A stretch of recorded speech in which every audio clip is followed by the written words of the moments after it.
you got to be careful with this stuff. This is our most vulnerable spot. This is the kryptonite for any fitness entrepreneur, is who you hire. I waited 5 years to fire someone. It caused to the point where I was walking on eggshells in my own business. Oh, that is the worst feeling in the world, when you feel like you're being held hostage in your own business. I didn't feel like I owned my own business anymore. Welcome to the Profit Lifestyle for Fitness Entrepreneurs podcast. My name is Scott Carpenter. I am a personal trainer turned multiple gym owner and investor who's already been through the rock bottom and near bankruptcy in the fitness business. But I've been lucky enough to come out the other side and have turned the profits of my fitness business into indestructible wealth. I'll be sharing the no bullshit strategies, tactics, and advice to win big in business and in life. So if you're a gym owner, a personal trainer, or an online coach who wants to make multiple six figures in take-home profit and have the freedom with your time to actually enjoy it, subscribe now to this podcast. This is the show for you.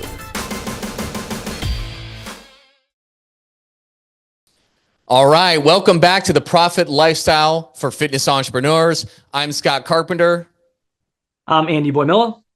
And today we are going to go over the top 6 mistakes that fitness entrepreneurs make when hiring, plus a bonus after we finish. And man, this is a really important one. And Andy, you're really good at this. I love your process. But this is such an important one because I don't care how good your systems are in your business, how good your branding and your systems are. We can't escape in the fitness industry that it is a very, very personality-driven business. I don't care how dialed in your shit is. It really relies on your team to make it functional. And we're all in a very vulnerable spot if we lose a key employee or two. That's Absolutely. The downside, right? I mean, you lose a key employee, like who's going back in? Quite often it's you. Yeah. And I mean, right. It's not like Black Rifle Coffee Company. You know what I mean? You lose an employee. All right. Well, no. Someone else can pick up the slack. If I lose a coach, I'm going back on the coaching floor. Yeah. Yep. And hey, that sucks. It does. It's awful. It really sucks, but there's not much we can do about it. Now, if you have multiple locations like I do, you kind of have some players on the bench that you can move around if if the locations are close enough, and you can kind of shield yourself against that a little bit. But the fact remains that we are vulnerable in the nature of our business. Yeah, we're vulnerable. So yeah, I mean, even in a single location, if you lose a coach, you can kind of fill that gap. Absolutely. However, that stretches your team thin, and they can only take so much before they break. And our job as owners is just to make sure our team is happy. Mm-hmm. And we can't do that if we're not hiring someone to fill that slot and take the pressure off the team. Absolutely. So yeah, we're going to bring you the 6 hiring mistakes that we see happen all the time. It doesn't matter what country you're in. We see it all the time. Andy, you want to start with number 1? Yeah. And by see all the time, I also mean I have made most of these mistakes, to be honest. Yes. And the number one, literally probably the number one mistake that people do is that they hire for experience over values. I've talked to so many different gym owners, and I've done this in the past where you're like, I just want someone with experience, because you want someone to come in and be able to hit the ground running. The problem is that if they don't share your values, what ends up happening is there's so much friction. And you guys just don't get along, and it causes headaches down the road because something's just not clicking. And when you don't hire for values, then it doesn't matter what their experience is. Yeah, I see it all the time. Like when one of my operators looks to hire, it's a lot of times you look at that resume, you look at that experience that they have, and they have experience with sales, which is a total bonus. They've been in the business for 8 to 10 years. You're like, oh yeah, this guy's a total pro. Doesn't really matter. Sometimes, I mean, some of my best hires have been a lot more green. Absolutely. And you see this in the fitness industry. Sometimes when you get a grizzled veteran, they know best, right? Their way is the best way for business. But it's not your way. It's not your way for business, for nutrition, whatever, and their approach. And if they're not coachable, you really want to run on something like that. Yeah, it's real tough to teach an old dog new tricks. And when someone comes in with all that baggage of all the experience that they have, but it's not done your way, right? Your business, whether it's a personal training studio, whether it's a large group, whether it's CrossFit, whatever it may be, runs a very specific way. And it should be your job to teach that. But if someone comes in and they have a glass that's already full, there's no way you're going to be able to do that. And then they're going to start running things differently than the way you do it. The experience becomes different for the client, and it's just a complete disaster. Yeah. Yeah. And we that's why I like hire for value. Now you could have somebody who's a veteran like that and they're coachable. They're open to it. Great. That's a different scenario. Absolutely. Right? But hire, like Andy said, hire for values over experience. It's so 100%. incredibly important to do. And it kind of dovetails into number 2, which is not trusting your gut. And we debated, like, should we put it that way? Because sometimes we don't know what our gut is telling us. But put it this way. As entrepreneurs, a lot of times we're optimists. Like, hey, I'll make this work. We'll figure out how to make this work. I can do this, right? And we do that with other people too. It's like, cool, there's a lot of pros about this person, but there's maybe that little red flag that's there. But we put on our rose-colored optimistic glasses and we want to ignore it. They're like, yeah, but you know what? They've got all these other things and, it's going to work. Like, it's definitely going to work out. This person's awesome. But we ignore that little red flag that our gut did tell us to take a look at, but we're like, no, quiet down, right? And we do it anyways. And that red flag becomes just blaring in your face eventually, right? Like, your gut is telling you that something is wrong. And if it's telling you that from the beginning, it's probably not going to get any better. It's not, people don't just magically fix those things. Now, granted, it might have been a one-off instance that caused this red flag, 100%. And there are ways around that. If somebody expresses a red flag, have a conversation with them, right? See if it was just a one-off instance or if this is something that's going to happen down the road. But at the end of the day, if your gut is telling you, hey, this person showed up late for training 3 days in a row, the opportunity for them, the chance of them showing up late for classes or for a session, probably very high. And that's not how you probably want to be running your business. Yep. And they could be the greatest trainer in the world, the best personality, like their retention will be a 10 out of 10. But that happens. That's only if they show up. That's only if they show up. And there's a lot of people out there who, like, they're paying for you to be there on time. So they're on time. And when you're not, like, a lot of, like, second time it happens, some people are just out forever. Like, fuck this, I'm done. Yep. And I understand they're not wrong, right? All it takes is one bad experience. Yeah, absolutely. So not trusting your gut. Don't just be an eternal optimist on that. Don't ignore the red flags, right? Absolutely. And this goes into number 3, right? Some of these things pop up because we didn't communicate the job and the expectations effectively. Right. And so you've got someone that you're bringing through your interview process and you want to seem like it's the greatest job in the world because you want to hire the person. And then all of a sudden they get hired and you're asking them to do these things. And they're like, I didn't know this was part of the job. All because we didn't set clear expectations from the beginning. Yeah. And this is where we really learn the hard way quite often, right? Because we do the hiring, we do that, and then these problems crop up. And you're like, because it's a lot easier. And I've seen this a lot because I have acquired different businesses to grow, right? And I go in with a staff that's used to things a certain way. Or maybe I have bring a new operator into one of my locations who needs to tighten the screws because the old one was kind of letting it go. It's harder to reset expectations. It's much easier to set the expectations from the very get-go when you're hiring for the job. It's almost impossible to reset expectations. Right? Because essentially you brought somebody into something and promised them one thing, and then you're turning around and saying, no, this isn't what you get. This isn't how this works. And that usually doesn't go over very well.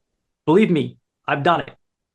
And so when you hire someone and you don't convey to them that part of their job is to post on social media. And then all of a sudden you've now hired them and they're coaching, great coach, great person, right? Great team, but they're not posting on social media. You then have to go to that person and say, hey, you're not posting on social media. And then they say, well, I didn't know I had to. And you go, well, that's part of the job. And they go, oh, I didn't know that. And now there's this huge conflict. And this huge, basically just barrier that you're coming up against, and you're butting heads with someone because you didn't effectively communicate what you expected. Yeah. And this is where, it's your SOP, your handbook, right? Your trainer contract, coach contract, and agreement. You really got to have that dialed in, because it's just absolutely prevent the problems from happening in the first place. We always have that person. Like, how many of us have had a trainer, a coach that, shows up right on time or a couple minutes after, or the clients are waiting outside for them to unlock the door? I used to have coaches that would take class up to the minute, turn around, and then coach a class sweating, barely able to catch that. That's not the type of professional business I want to be running. No. So it was because I hadn't set clear expectations. Yeah. And now I do have those. When we make an offer to someone, we send them over an agreement, and part of that agreement is a list of our coach expectations and standards. And so from the jump, now everybody that comes onto my team as a coach knows what they're in for. Absolutely. And it's, hey, if you're listening to this podcast, you have made these mistakes. 1000%. I still make these in different businesses that I'm growing, because I'm like, oh yeah, I forgot to do, right? It's so taking the time to like really write this stuff out. And by the way, Andy is incredible with this. Like, he's kind of created a gym OS, like a gym OS, gym operating system, which a lot of it is based on the systems and the people that you need to run those systems. So like, if you need help, in the show notes, we'll drop Andy's email. And if you're just listening, you can hit him up, Andy@ptlegends.com or Andy@theprofitlifestyle.com, but we'll put it in the show notes. So if you're wondering, if you have any questions about that, feel free to shoot him an email. You'd be happy to answer that, I'm sure. Oh, absolutely. I would be more than happy to speak with anybody and help them, especially when it comes to hiring. It can be stressful. It can be exhausting. It can be daunting, but it doesn't have to be. If it's, you don't have a set of coaching expectations, let's sit down. Let's bang those out. Let's create that list together so that you have that to send to your new trainee or your new coach. If you don't have a hiring process, like, let's sit down, and I'm happy to show you the framework that I use and what's worked for other gym owners. Absolutely. Like, I would love to help. Absolutely. Thank you. And moving on to number 4, the fourth biggest mistake that people make is not making sure it meets all 3 of their needs. And this is where we really, it's kind of a tool to evaluate if that person is a good fit in all different ways. So there's 3 things, and this kind of comes from the what is it, the porcupine method or something like that, from Good to Great, which is it Jim Collins? So, yeah. But there's 3 things that you have to make sure is a yes, right? It's, can they do it? And it's the capacity to do the job, right? Do they have the social skills to do it? Do they have, right? And are they able to do the job? And then also depends on time. If you're hiring somebody to be there for 5 a.m. classes or appointments, and they're night owls, it might be it's going to be a disaster. Put it that way. Absolutely. So do they have the capacity to do the job? Can they do the job? Okay. Second is, do they want to do the job? This is a big one. Yeah. This is what I traditionally have made a million mistakes with. I mean, they want the job. Like, they need a job, put it that way. And they can definitely do the job, but they really don't want to be there. Exactly. There's a difference between needing a job and wanting the job. Yes. And I think when I quit the corporate world, and I didn't know what I was going to do with my life, but I'm like, let me do something I really enjoy that can change lives, and I'll figure it out. I started as a trainer at Lifetime Fitness. I didn't know much at all, but I was pretty damn successful as a trainer in that place because I genuinely wanted to be there. I love showing up in freaking pajamas and doing something that I was obsessed about. Like, it was the greatest. So I didn't know the sales at that point. I wasn't even that great on the floor at that point, but I did really well because you can't fake wanting to be there. No. And this even goes back to hiring mistake number 1. If someone wants the job and they align with our values, I'm willing to train someone who just came out of college or has no training experience whatsoever. Yeah.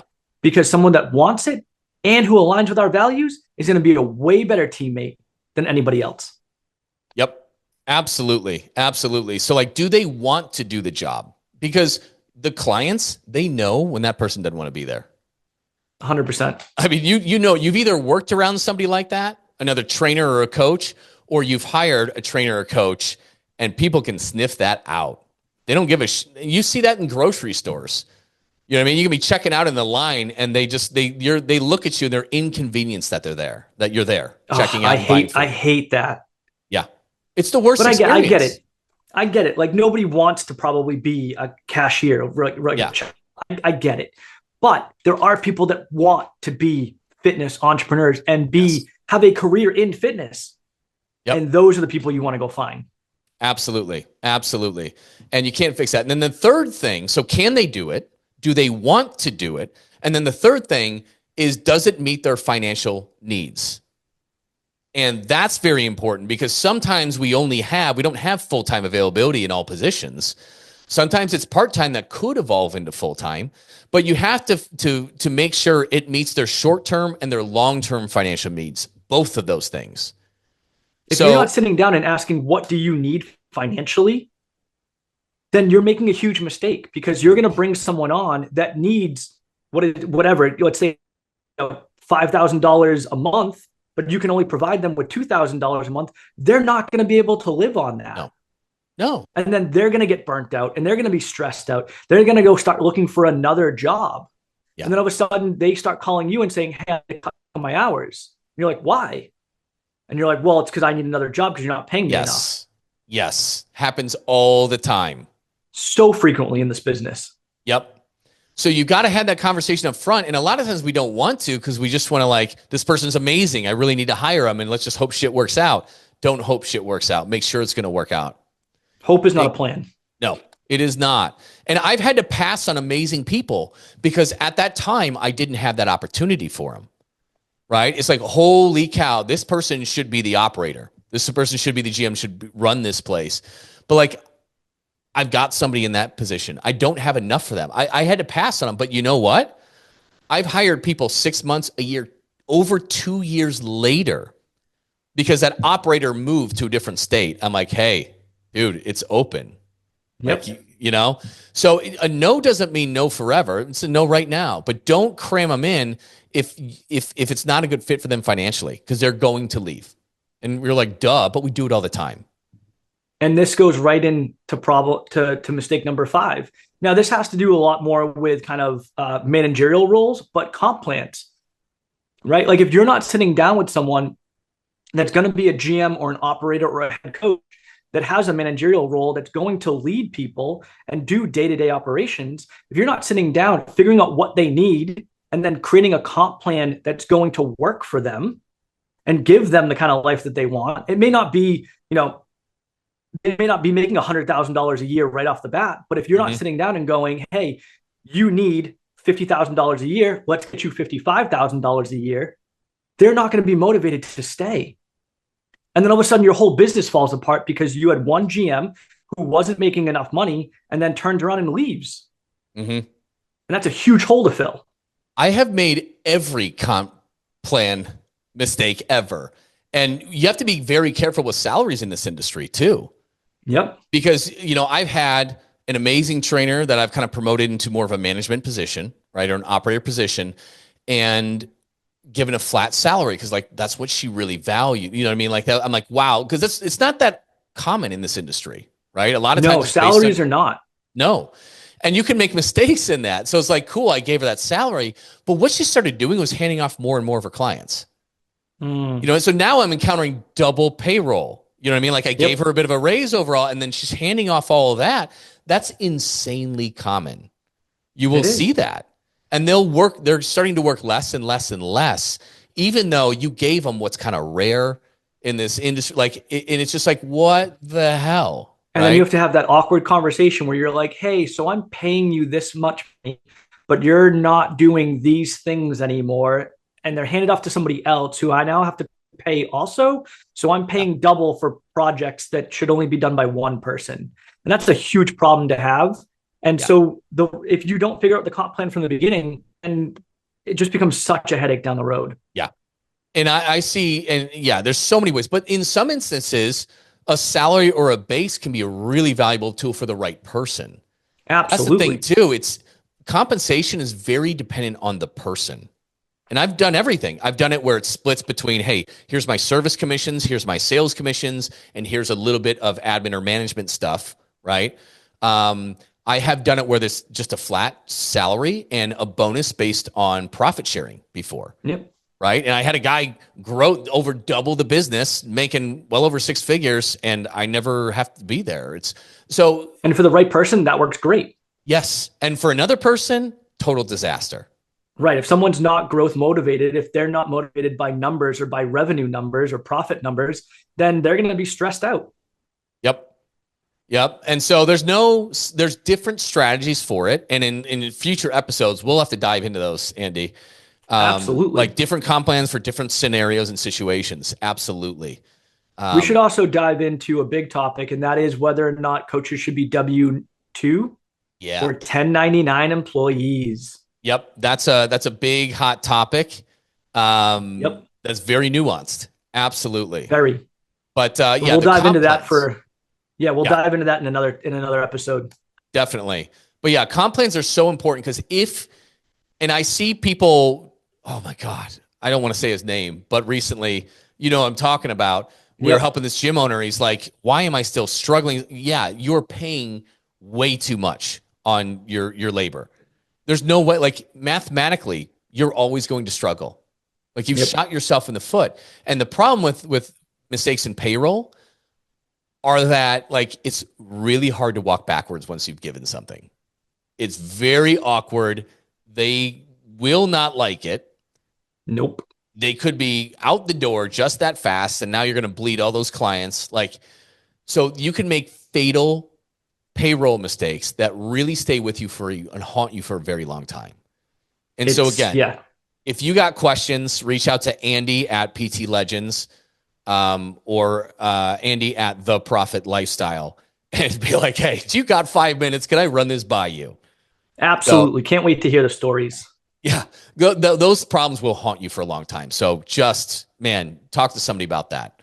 And number 6, so the 6th biggest mistake, the final one on our list, even though we're going to give you a bonus one, is hiring too quickly. And we do this because, so you're operating your fitness business, you're busy as hell, right? You've got not tons of time on your schedule quite often. And now you're putting out an ad on Indeed or wherever you're getting it from, and you're getting 10, 20, 30 candidates. You're trying to sort them out. Chances are they have a job in limited hours. So you have to align each other's schedules, and which is a pain in the ass. And here's what's happened to me multiple times is I've done that. I go in to the gym, especially to meet with somebody. They open the door and I'm like, nope. Just the way they look, the way they're dressed, the way they carry themselves. I'm like, oh my God. And I scheduled 30 or 45 or 60 minutes for an interview. And I don't want to be a total asshole and just say, well, based on how you look, get out. So then I'm stuck there, right? And trying to cut it short without being a total a-hole. And I'm like, what happens is you have 1 or 2 or 3 of those experiences, and you are way more likely to hire the first person who looks normal and has a pulse. Listen, at one point in my business, I would have hired my dog if he volunteered to coach. And I'm sure a lot of people listening to this podcast have been in a similar situation where you're the one that's the owner operator. You're coaching 95% of the classes. You might have one part-time coach who coaches 3 classes a week, or trainers or whatever it may be. And you just need a coach. I just need someone. So you ask your community. You're like, anybody want to coach? First person raises their hand. You're like, you're hired. Done. Let's go. Right? Somebody walking off the street. You're like, you want to coach? Yeah. You good? Are you clean? Good. Yeah. Okay. Come here, coach. And it just creates so many problems. Yeah. So many problems. And that's why you need to have a concrete, like multi-tiered interview process. Because if you don't, then at the end of the day, you're going to end up hiring someone and they're just going to be the completely wrong.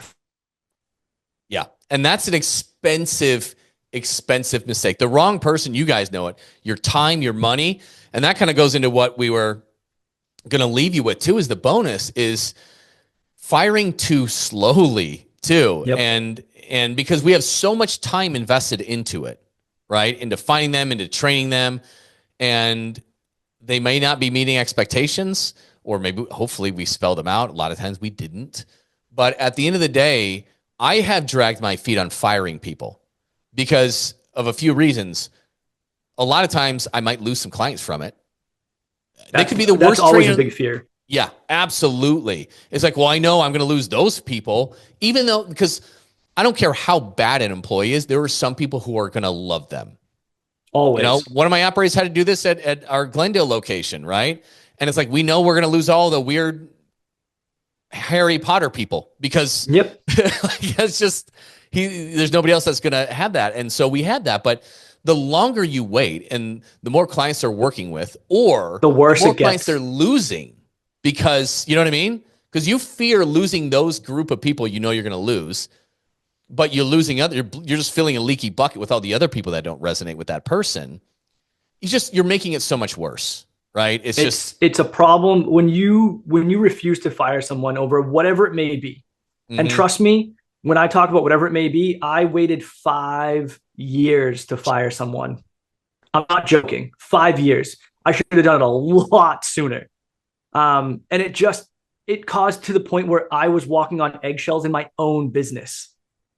Oh, that is the worst feeling in the world, when you feel like you're being held hostage in your own business. I didn't feel like I owned my own business anymore, right? I felt like it was being run by somebody else, and I didn't love what I was seeing. I'd walk out of a class more pissed off than I did when I walked in. Yes. It was the worst thing in the world. And if I had just fired that person sooner, it would have been a world of difference. And I know it's tough. It's scary. You're like, that person's going to leave. They're going to throw a scene. I'm going to lose clients. Guess what? It's going to happen eventually anyway. Yes. Might as well just do it now. Do it now. Do it now, where you can be on the offense. You can get ahead of it. You can do damage control. And you kick that can down the road, it's going to snowball and be a bigger problem later. It's incredible. It's a lot of times they're a cancer to the rest of your staff too. 100, not only your staff, but your community. Uh-huh. Right? It's like a wound that festers inside of your gym, and it just creates cliques, and it creates this dark plague that sits above your whole community. In your classes, you can see it in your coaches, right? I had some of my coaches thanked me once I fired that person, right? Because they were like, you should have fired them sooner. And I was like, listen, I know. It'll all come out of the woodworks. People will tell you staff and clients will tell you more things that you didn't know about. You're like, why didn't you tell me earlier? You know, it's like, and a lot of times people don't want to get anybody else in trouble or things like that too, right? They don't want to be the reason somebody gets fired, so they will not tell you. Of course. But they'll tell you afterwards.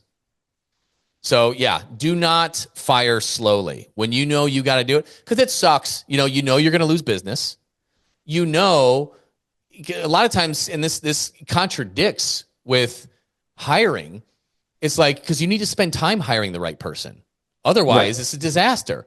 But when you need to fire quickly, sometimes it's not always possible to hire quickly. So who's got to make it up? Your ass has got to go in there at 5 a.m.s again, or stay there till 8 p.m.s, which you don't want to do. You don't, but it's a temporary situation. Yes. And in the long run, it ends up being way better down the road. Yes.